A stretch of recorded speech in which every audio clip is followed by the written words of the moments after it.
Bonjour mes bons et belles amis, bienvenue à votre chaîne Les Astres disent. C'est moi Zéna et voici vos prévisions pour la semaine du 9 au 15 décembre 2019.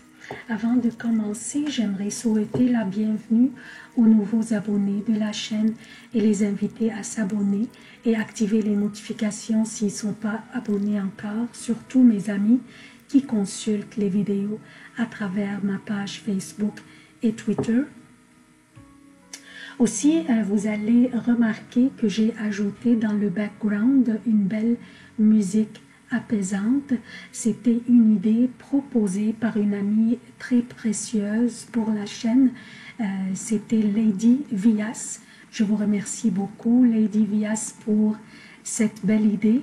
En fait, je l'ai exécutée tout de suite. J'ai emprunté cette musique de la chaîne d'un musicien très créatif qui s'appelle Diego Mitri, avec son accord bien sûr, et vous pouvez trouver le lien vers cette chaîne de musique dans la boîte de description de chaque vidéo. Donc, comme d'habitude, je commence par un préambule qui concerne tous les signes et ensuite je passe aux prévisions propres à chaque signe. Pour les événements significatifs de cette semaine, nous avons deux événements vraiment très significatifs qui sont l'entrée de Mercure lundi dans le Sagittaire à 4h50 pour le Québec, 10h50 pour l'Europe.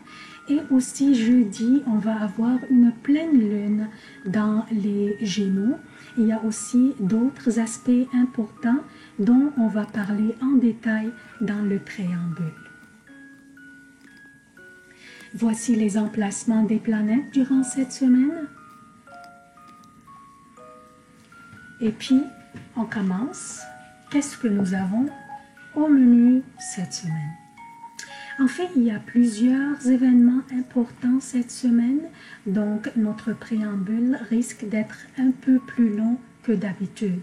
Nous avons Mercure qui change de signe dès lundi pour entrer dans son exil, le Sagittaire.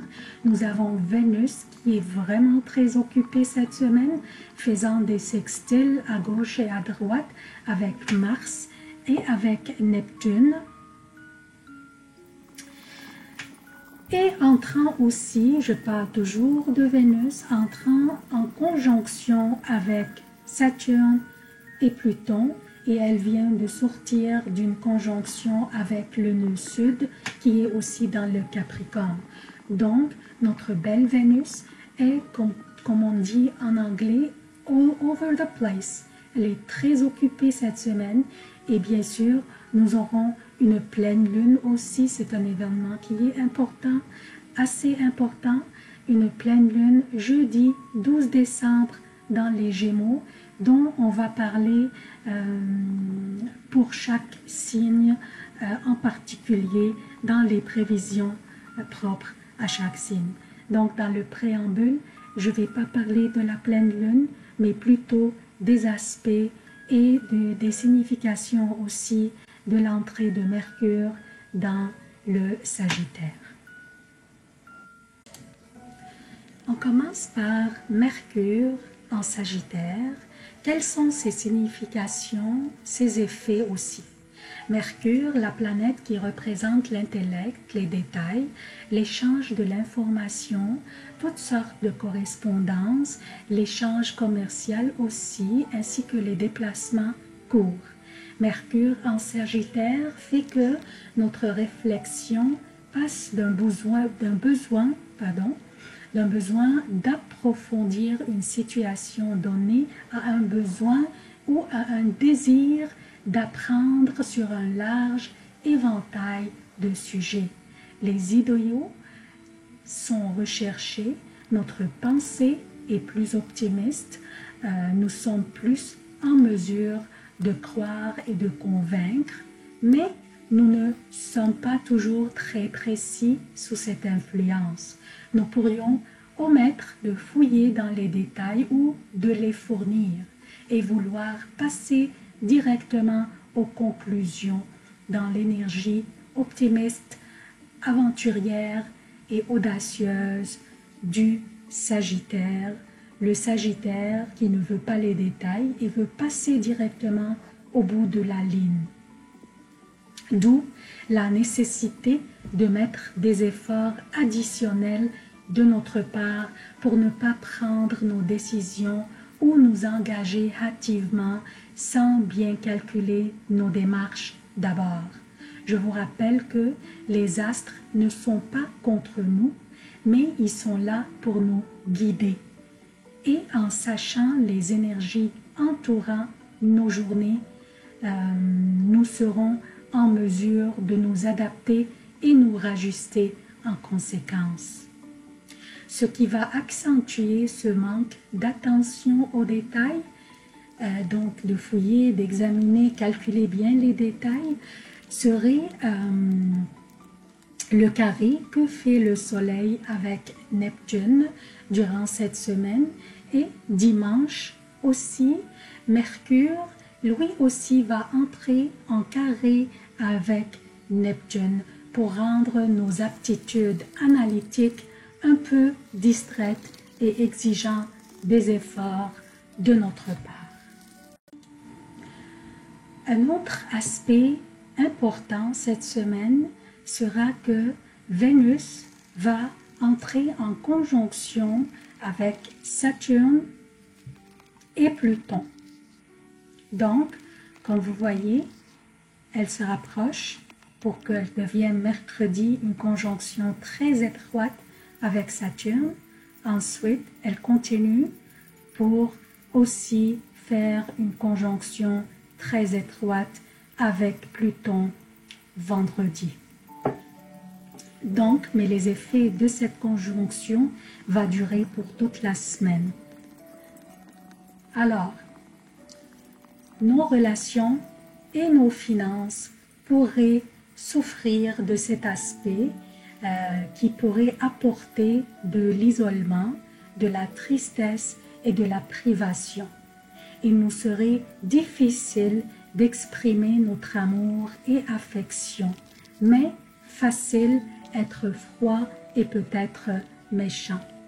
Donc, il serait difficile pour nous de dire « je t'aime » à quelqu'un, même si on l'aime bien.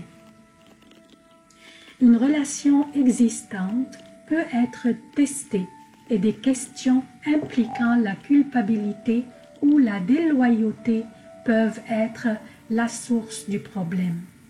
Mais une relation saine passera facilement ce test et peut en fait se transformer en un plus grand engagement grâce à la conjonction de Vénus avec Pluton plus tard dans la semaine. Mais une relation fragile pourrait ne pas durer et toute expérience douloureuse endurée maintenant sera une leçon qui mènera à une meilleure compréhension d'une relation saine et équilibrée. Une nouvelle romance est possible maintenant, mais ne serait pas du tout romantique, elle serait plutôt basée sur des considérations pratiques et pourrait impliquer aussi la carrière. L'argent peut être serré et ce serait un bon moment pour apprendre à bien budgéter afin de réduire le risque de manquer à l'avenir. Commencer un plan d'épargne serait une bonne idée maintenant car Saturne est le maître de la structure et des bases solides et il est chez lui, donc dominant. Alors profitons de sa conjonction avec Vénus pour établir une bonne structure budgétaire. En plus de la conjonction Vénus-Saturne, il y a aussi la conjonction Vénus-Pluton qui va inciter au changement et aux transformations probables de tout ce que représente Vénus. Donc, relations, argent, revenus, confiance et estime de soi. Ce qui va aider dans cette transformation, ça va être Mars qui est chez lui dans le Scorpion et il est très puissant maintenant dans la maison 8 du zodiaque, celle qui correspond entre autres à nos craintes et peurs profondes auxquelles nous ferons face durant cette transformation. Vénus, durant son transit dans le Capricorne, est passée aussi par le nœud sud, faisant avec lui une conjonction aussi, avant les conjonctions qu'elle fait maintenant avec Saturne et Pluton. Le nœud sud incite à laisser aller quelque chose dans notre vie pour faire de la place pour une nouvelle chose. Donc, pour ceux d'entre vous qui auraient perdu une relation ou une source de revenus ou sont au point de les perdre, rappelez-vous que pour faire de la place pour une nouvelle chose plus avantageuse pour nous, il faut laisser aller quelque chose d'autre. Et posez-vous la question toujours, est-ce que je veux vraiment conserver une relation abusive et déséquilibrée dans ma vie? Et la réponse à cette question pourrait vous aider dans la transformation ou laisser aller les choses. Dans une relation saine et heureuse, cette conjonction Vénus-Pluton peut conduire à des expériences sexuelles intenses et hors l'ordinaire si l'autre douce moitié était désireuse aussi. Donc, ça c'est le préambule. Je passe maintenant aux prévisions propres à chaque signe. Bonjour chers béliers, voici vos prévisions pour la semaine du 9 au 15 décembre 2019. Je commence par lundi et mardi AM pour le Québec et lundi et mardi jusqu'à 18h pour l'Europe. La lune sera dans le Taureau, votre deuxième maison, votre gouverneur est chez lui dans le Scorpion aussi qui est Mars.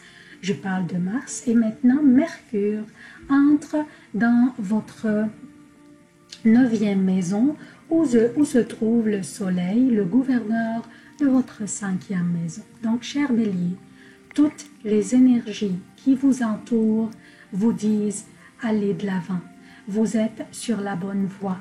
Les énergies qui dominent ces journées sont très convenables pour prendre des décisions, mais bien sûr très bien réfléchies et très bien calculées. Mardi, PM, mercredi et jeudi pour le Québec et mardi après 18h, mercredi et jeudi pour l'Europe, la lune sera dans les Gémeaux. La productivité continue et votre optimisme continue à vous éclairer votre trajet. Vous savez très bien ce que vous voulez et vous le chassez sans hésitation. Mercure, le gouverneur de cette maison, est maintenant dans une énergie expansive, optimiste, extravertie et aventurière. Vos aptitudes communicationnelles seront au beau fixe. Profitez-en, cher bélier. Quelques nervosités internes pourraient perturber votre tranquillité d'esprit de temps en temps, mais n'ayez pas de soucis, c'est passagère. La pleine lune aura lieu donc jeudi dans votre 3e maison, dans les Gémeaux, dans votre maison d'intellect, de communication et des études ainsi que des déplacements. Vous pourriez être maintenant en cours de conclure ou de finaliser des petites études qui pourraient être entreprises pour l'amélioration de votre performance et le renforcement de vos connaissances. Vendredi, samedi, la lune sera dans le Cancer, votre 4e maison. Vos affaires domestiques et familiales domineront et vous pourriez avoir quelques sauts d'humeur. Vous pourriez être blâmé de négligence au niveau de votre foyer ou de votre famille. Vos sauts d'humeur ne vous aideront pas qu'à escalader les situations délicates pour devenir des conflits. Soyez objectif et acceptez le critique avec un esprit ouvert et rajustez-vous en conséquence, surtout que les prochaines journées seront fantastiques pour vous. Je parle de dimanche et lundi, la lune sera dans le Lion. Votre 5e maison, vous brillerez de tous vos feux, vous vous affirmerez et vous serez le centre de gravité de votre entourage, surtout dans les projets collectifs et les activités de loisirs. C'est un dimanche plein d'excitation et de plaisir. Profitez-en. Lundi, bien que vous aurez envie de continuer à profiter de la vie, vous aurez quand même le goût de profiter de ces belles énergies qui vous entourent pour avancer davantage dans vos projets. Vous ne voudrez perdre aucun instant de ces beaux moments. Votre optimisme vous fait voir ce que les autres ne voient pas. Vous voulez atteindre vos buts et rien ne peut vous ralentir, cher Bélier. C'est tout ce que j'ai pour vous. J'apprécierais aimer, commenter et partager, surtout partager pour la continuation de la chaîne. Je vous aime beaucoup. À la prochaine.